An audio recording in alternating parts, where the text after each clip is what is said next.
I'm Farzana Shahid, Director Academics, Information Technology University. On behalf of Information Technology University, I welcome you all to the second day of Think Fest. जहाने ताज़ा की अफ़कार ताज़ा से है नमूद कि संगो खिश से होते नहीं जहाँ पैदा. New worlds derive their pomp from thoughts, quite fresh and new.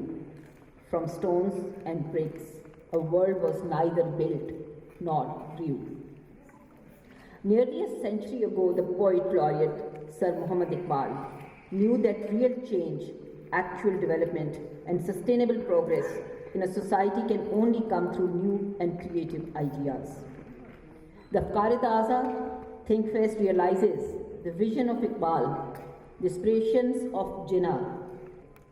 The Afkar-e-Taza Think Fest 2018 has been featuring over 24 international speakers who are engaged with over 60 local experts on topics ranging from the fate of Muslims in Britain to the Rohingya crisis, the situation in the Middle East, the history of Afghanistan, women and violence in South Asian history, US-China relations, extremism in universities, the partition of 1947, and even the upcoming 2018 elections. Experts from worldwide renowned universities such as Harvard, Columbia, Georgetown, NYU, Toronto, London, and others are paired with scholars from leading universities of Lahore and Pakistan, from LUMS to Forman Christian College, UMT, Lahore School of Economics, JC University, Lahore College for Women University, Punjab University, Kennett College, Quaid-e-Azam University, National Defence University, University of Karachi, and Shaheed Benazir Bhutto Women University Peshawar, and Beacon House National University. To start today's proceeding, I feel honored and privileged to invite the bride, Baroness Sayeeda Warsi, Dr. Nizamuddin, Chairman PHEC, and Dr. Yaqub Bangash to grace the stage.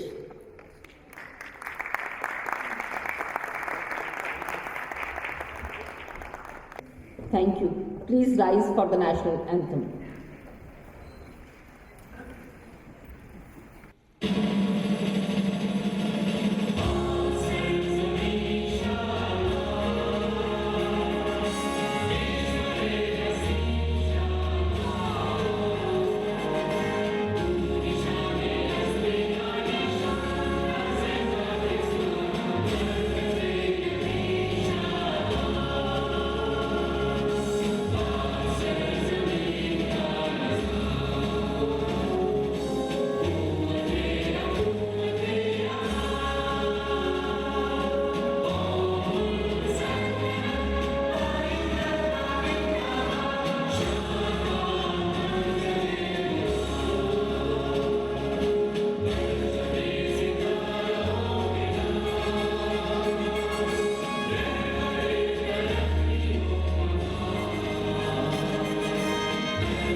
May I now request Dr. Nizamuddin, Chairman, Punjab Higher Education Commission, for opening remarks.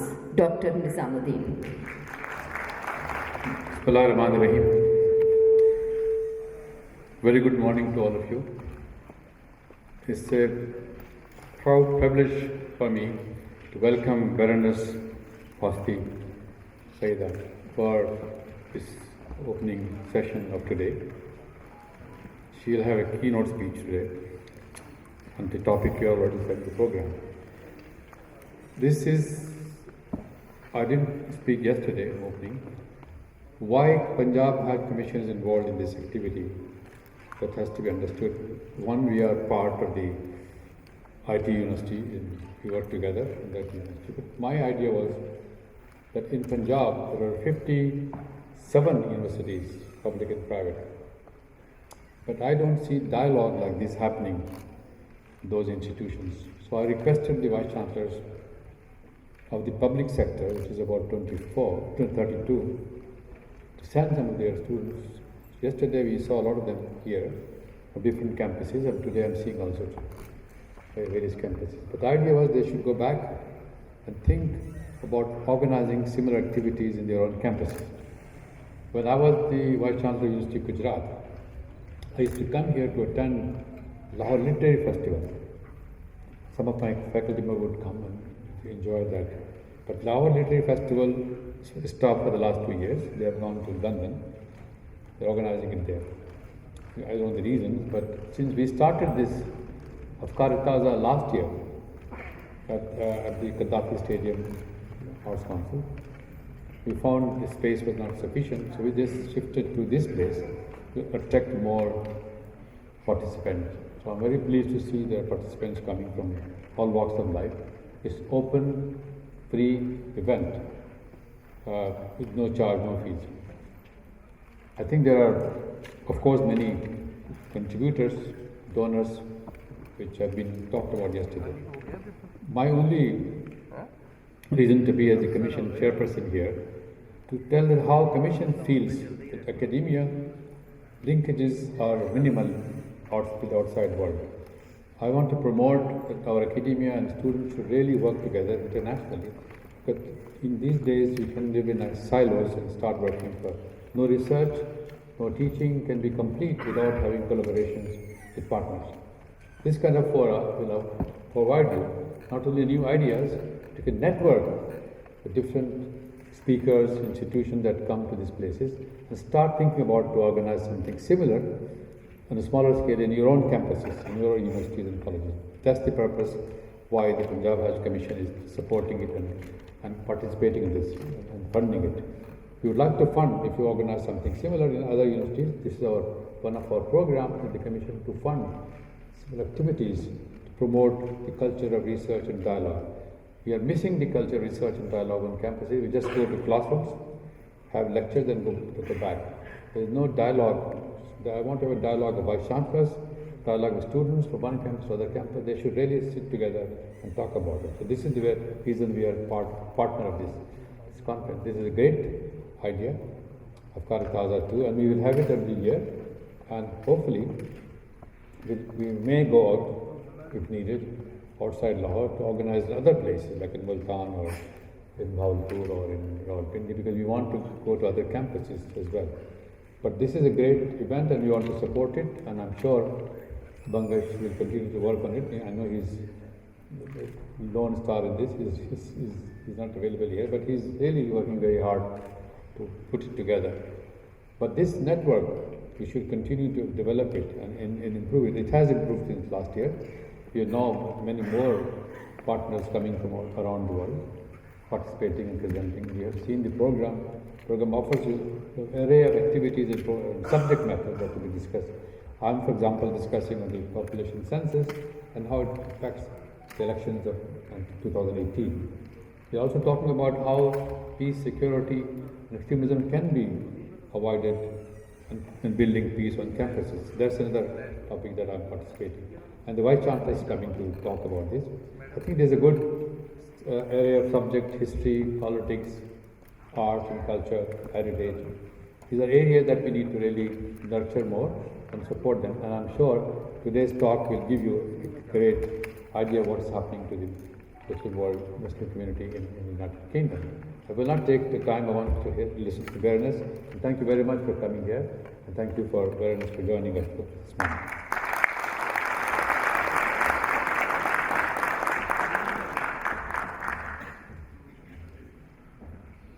Thank you, Dr. Nizamuddin. Today's keynote speaker does not need any introduction.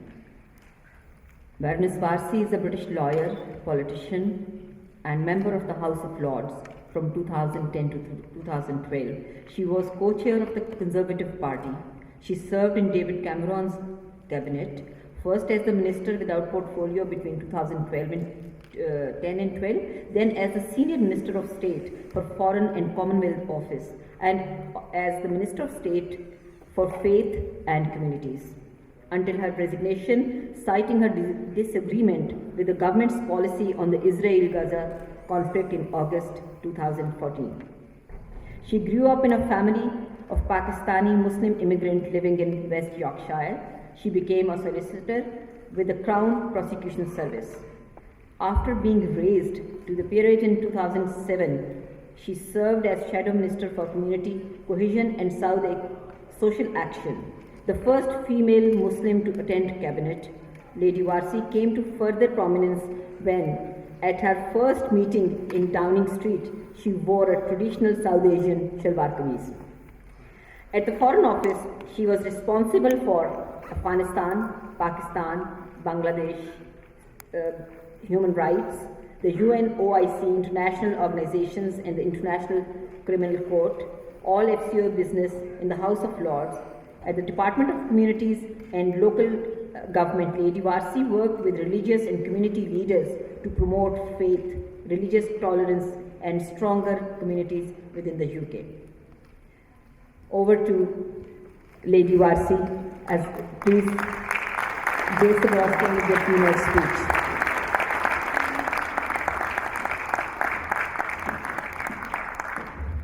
Bismillah ar-Rahman ar-Rahim. Assalamu alaikum and good morning, ladies and gentlemen.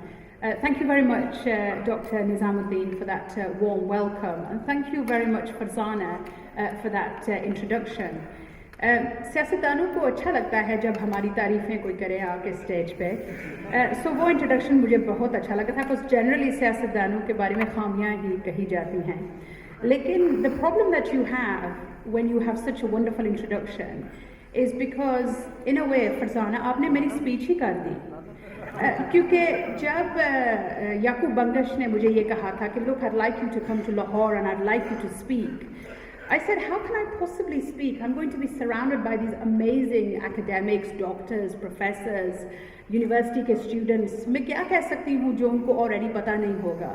So I thought कि मुझे वो कुछ कहना चाहिए जिसके बारे में मैं आपसे ज़्यादा जानती हूँ. That's about me.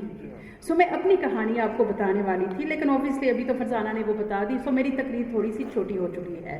That's not a bad thing. मेरे मियाँ हमेशा कहते हैं कि सियासतदानों की तकरीरें तभी अच्छी लगती हैं जब वो छोटी हों. So I think what I want to talk about today is that Yaqub Bangash said to me that when you come here, you don't have to be diplomatic. This is a think fest. You don't have to be sensitive, you don't have to be cautious.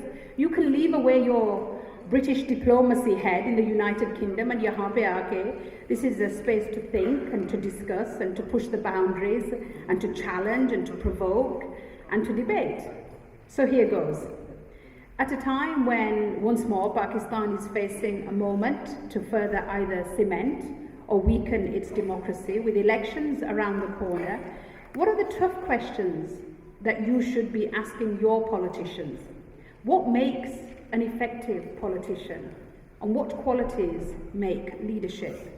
As one senior Pakistani politician told me only recently, that most parliamentarians in the Pakistani election that's coming will be judged on three things: how many weddings they attended, how many funerals they attended, and whether they have control of over their local thana. Now, apparently that's the basis upon which most politicians are judged as members of the National Assembly and of the Provincial Assembly in Pakistan. But clearly I would like you to judge them on different leadership qualities. And I would like you to question those that you seek to elect, because they're the people who will be representing you. But let me focus on something first that stems from a Nelson Mandela quote, and I paraphrase. A nation should not be judged by how it treats its highest citizens, but how it treats its lowest ones. Let me add, a nation should be judged by the way it protects its most vulnerable, its children, its marginalised women, and its minorities. So allow me to tell you a minority story, a tale of Muslim Britain. Allow me to tell you my story. My grandfather went to the United Kingdom in the 1950s. This year, my family have been in the United Kingdom for 60 years. That's 10 years, just over 10 years more than Pakistan was created. My father was from a very poor background. He went to the United Kingdom as a worker to work in the mills. I was born one of 5 girls. And the question that I always ask myself is this, that had I been born the daughter of a poor mill worker, one of 5 in Pakistan, would I have risen to the cabinet table? And the question you have to ask is, if I had not done so, why not? Let me allow you a little of my story. I was born in a traditional Pakistani Muslim home. It was a home where we were very poor. We didn't have much, but we had family. We had a father who made us believe that there was nothing that we could not achieve. And we had a mother who imposed the discipline that we needed to achieve what we achieved. Like most mums, she said कि अगर मुझे कोई किसी तरह की बात आई आपकी college से तो मैं टांगे तोड़ दूंगी. Like most fathers, he basically said, I'm trusting you to go out there and change the world, make sure you do that. But the question I ask is this. That had I remained in Pakistan, would those opportunities have been afforded to me? I went on to qualify as a lawyer. As you know, most Asian girls, most Pakistani girls are told what professions that are good for them. My mum sat us down when we were about 15 and she said, you can be a doctor, a lawyer, an accountant, or an engineer, or a teacher, and that was it. I chose law. I went on to qualify initially as a prosecutor and then as a defense lawyer. So I went on to qualify as a lawyer, and what defined me when I was growing up was really the color of my skin. So United Kingdom में अगर मेरी कोई identity थी तो वो ये थी कि मैं सफ़ेद नहीं थी. I was non-white. And you could say that what radicalized me, what gave me political energy, was the color of my skin, was my race. But then things started to change. And I think when people say that September the 11th changed the course of their life and changed the course of the world, it certainly changed the course of my life. I suddenly realized that in Britain I was no longer British and Asian or British and Pakistani. I was now British and Muslim. And the challenges of being British and Muslim were to play out over the next decade and a half. But at that time, I didn't feel I was ready to have those battles on the issue of being British and Muslim. And I therefore left the United Kingdom and I came to stay in Pakistan for about 9 months. And in those 9 months, I learned my very bad Urdu, which you are being subjected to today. But one of the things that I think has been fundamentally part of my career, both my legal career and subsequently my political career, is this. That to start to win, you have to overcome the fear of losing.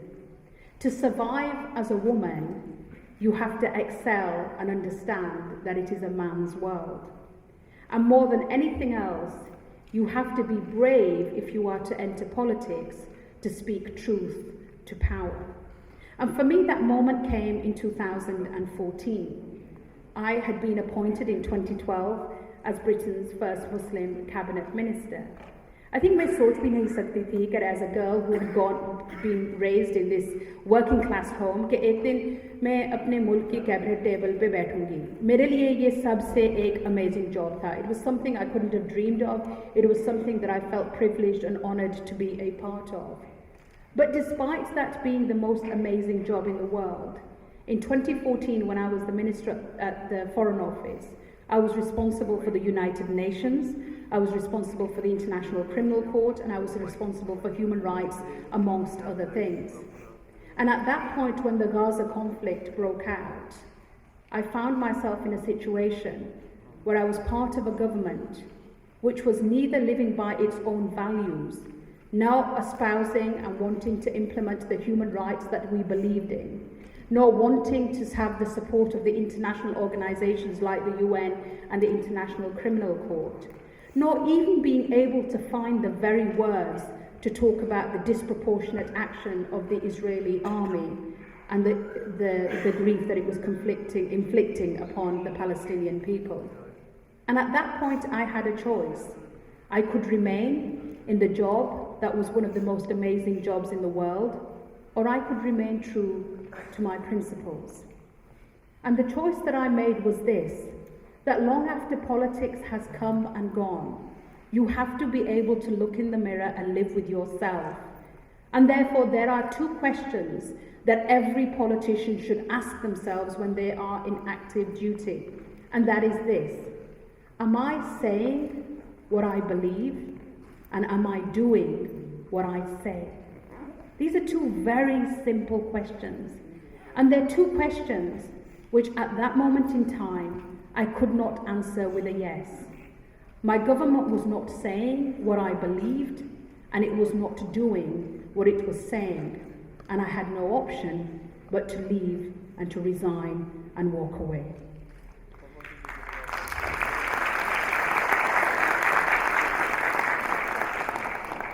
So the question I want you to ask your politicians when they're out canvassing, as they are now, and they're fighting this election, is this: क्या आप वो कुछ कह रहे हैं जो आप believe करते हैं, और क्या आप वो कुछ कर रहे हैं जो आप कहते हैं? And if they cannot answer yes to those questions, you have to question whether they have the quality to be a leader. And I also want to say this, that in my whole life, the one thing that I have fought for more than anything else is the rights of minorities. United Kingdom में मुसलमान जो हैं वो 5% population, they're 5% of the population. उसमें तकरीबन 1.5 million जो हैं वो 1.8 million तक शायद पाकिस्तानी और कश्मीरी origin के लोग हैं. और सारी ज़िंदगी मैंने हमेशा minorities के लिए campaign की है और उनके लिए आवाज़ उठाई है, क्योंकि वो उनके लिए जो challenges थे United Kingdom में on the basis of race or on the basis of religion or as women even, they needed to be raised. And the question I ask you is this, going back to the Nelson Mandela quote, जो मैं अपने मुल्क से हमेशा पूछती हूँ, a country is known by the way it treats its minorities and its most marginalized. और ये कैसे हो सकता है जब हम पूरी मुल्क में तकरीरें करते हैं कि मुसलमानों के खिलाफ यूरोप में या अमेरिका में ज़्यादती हो रही है, उनको सही तरीके से ट्रीट नहीं किया जा रहा है.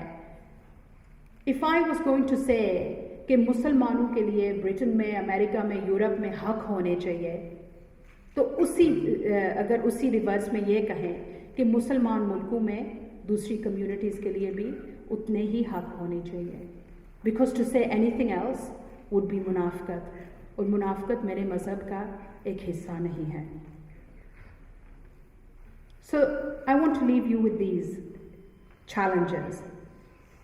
I want to leave you with the challenge to call out bigotry and prejudice, to demand equality for everybody in your nation, to assume that the protection of the rule of law should apply to all, to decide to serve and not to serve based upon your choice, to expect your country like I expect my country to raise its game, to challenge your country's conduct and be part of defining its national interest, whoever you may happen to be.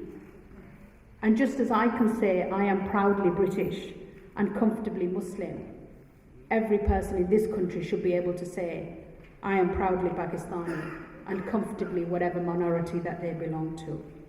We need to be at all times challenging both. And above all, we need to learn to disagree well. So let me leave you with a quote from my book, which will be launched in paperback here in Lahore at the end of February at the Lahore Literature Festival. I hope that you can make it to that. And this is a quote from my book. I am a Muslim. I would describe myself as a pragmatic practitioner. I'm not content with simply doing religion. There has to be a why. For me, reason and religion go hand in hand. The lawyer in me needs to hear the evidence, and the politician in me needs to hear the argument. And it's why belief for me is not a stagnant position. It's a journey, not a destination. It's evolutionary, not revolutionary. And ultimately, it's a source for daily reflection, self-evaluation at times of great success, and a source of strength at times of distress. My faith is about who I am, not about who you are. It's a rule book for me, not a forced lecture series for you. Its strength is a source of peace for me, not ammunition with which to fight you. It's a ruler I have chosen to measure myself against, not a stick with which to beat you. It allows me to question myself, not to judge you. But recognizing myself being sure of who I am does not mean having to downgrade, erase, or reject who you are. Because I can only truly accept you for who you are if I am truly sure of who I am. Thank you very much.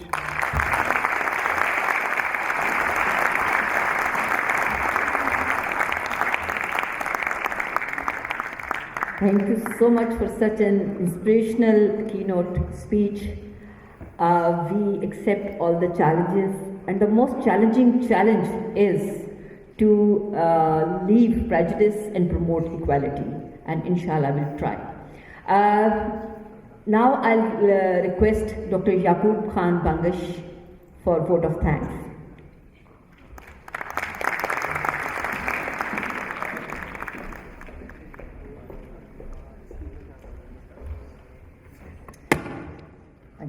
Thank you very much, Mrs. Shahid, and a great thank you to the Right Honourable Baroness Sayeeda Warsi that you took your time and actually came here to speak to us. I'm very grateful that you came, and also for this very inspiring and a thought-provoking keynote that you gave. If I can just pick on two things which I think in fact define what we are trying to do here. One is principles. I think that's a very, very important thing. If we do not have principles, we will never get anywhere. And I think your career, both as a lawyer and also in politics, exemplifies that. And actually, that's one of the main reasons why I did want you to come here, because this is something that we are really struggling with in Pakistan. You know, as you said, do you believe in what you do? You know, do you really do what you actually believe? Because again, Pakistan is a country of great potential. You know, Pakistanis can achieve whatever they actually want. We have great thinkers, we have great scientists, we have great academics, but most of the time it's a question of principles. Do you stand on your principles? Do you actually believe in what you are actually doing? So I hope that this becomes one of the main things that people take away from here, and thank you for being a living example of it. Thank you very, very, very much for that.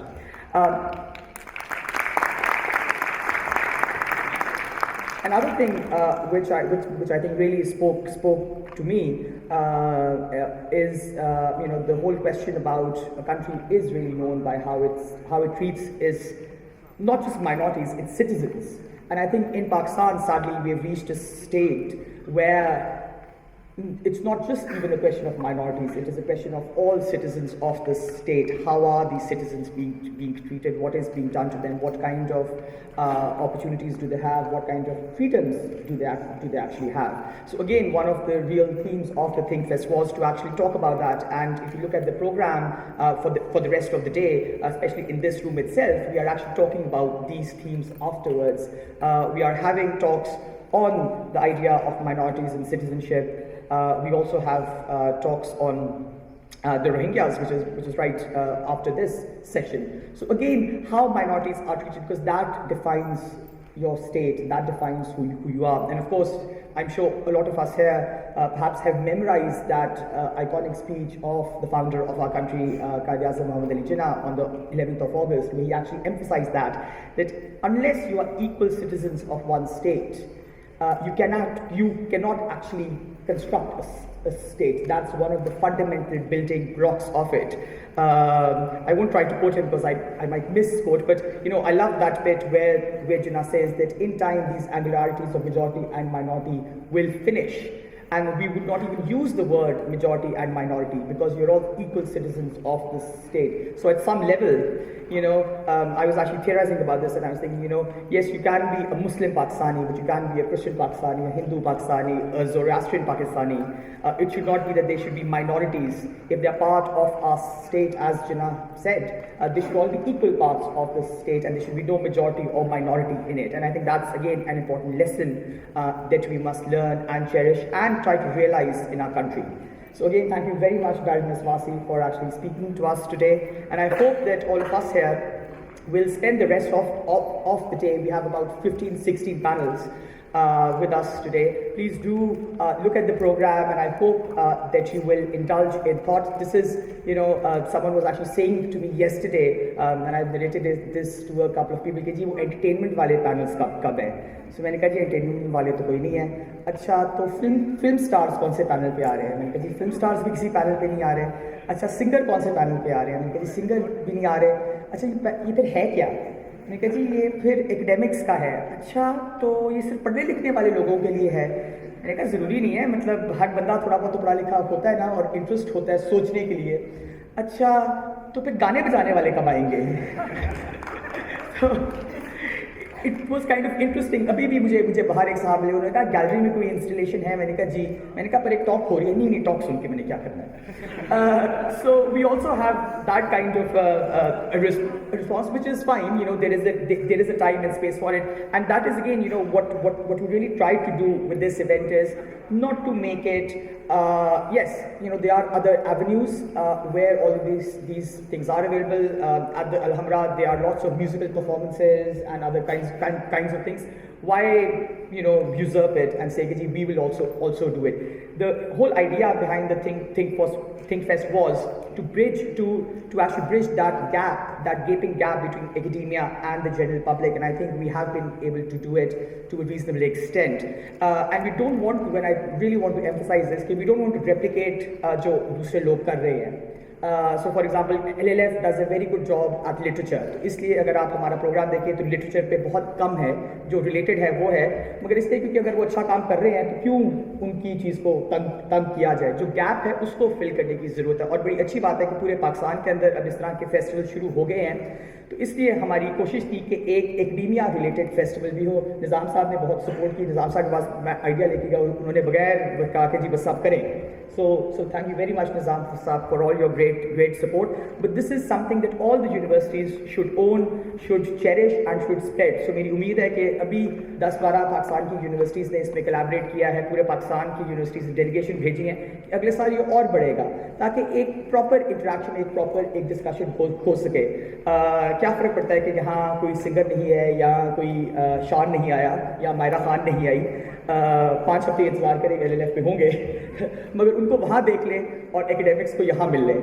So I hope कि all of you will remain here for the rest of the day. शाम 6 बजे तक काफ़ी interesting panels हैं, और ये आपको सोचने पर मजबूर करेंगे. तो yes, it might not be easy, it might not be fun, but it will shake you, provoke you and make you think, and that is the main thing. अगर आप यहाँ से आज शाम को जाके बस कुछ सवालात आपके दिमाग में आ जाएं और वो सवालात पे आप सोचना शुरू कर दें, तो मेरे ख्याल में हमारा काम हो चुका है. So again, thank you for all the delegates who are here from all over the world, and thank you the audience for coming here again at 11 a.m. on a Sunday morning. पता नहीं क्यों लोग आ गए, but अच्छी बात है लोग आ गए. So again, thank you very much, and I hope you enjoy the rest of the. Yeah.